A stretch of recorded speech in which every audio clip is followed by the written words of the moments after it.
Bonjour chères sœurs, chères mamans, chers participants, vous allez tous bien j'espère. Ce que j'aime bien dans cette table, c'est de l'intergénérationnel. On en parle beaucoup, mais c'est bien aussi de les vivre. Ça, j'aime bien. Femnet, félicitations pour ce travail.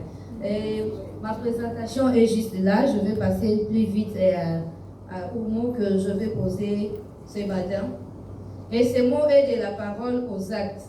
Nous revendiquons et c'est revendiquer une justice sans frontières pour chaque femme africaine. Mesdames et messieurs, sœurs de lutte, activistes et leaders, l'urgence du moment, nous nous réunissons aujourd'hui pour cette 5e édition d'Afrique Disquiet CSW. Si nous sommes ici, c'est parce que nous refusons d'être spectatrices de notre propre destin. Nous sommes ici pour revendiquer un système qui, trop souvent, discute des femmes africaines sans les écouter et qui terrorise sur la justice alors que nos filles sont privées au quotidien. Le thème de cette année est indiqué « Centrer la justice, garantir l'égalité pour les femmes et les filles africaines ». Point 1. La justice comme fondement et pas comme option.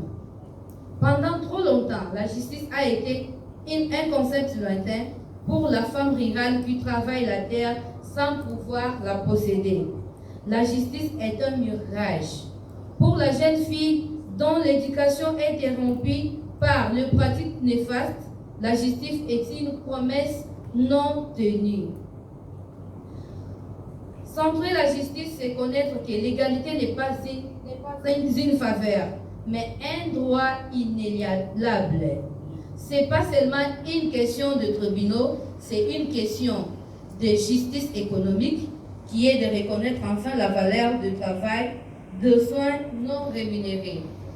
La justice climatique, car ce sont nos mères qui portent le poids de sécheresse qu'elles n'ont pas causées. La justice sociale, en finir avec l'impunité face aux violences basées sur le genre. Le point 2, briser les barrières structurelles.